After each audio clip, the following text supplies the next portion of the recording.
trending. Ngayon ang groom na ginayuma dahil sa labis na pag-ibig ng bride.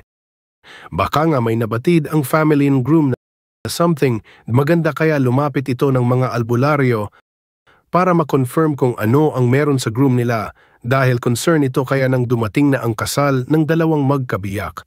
Doon na sinabuyan ng isang kilala ng groom ng asin para mawala ang sumpa kaya doom na tulala bigla ang groom at parang nahimasmasan sa kanyang sitwasyon.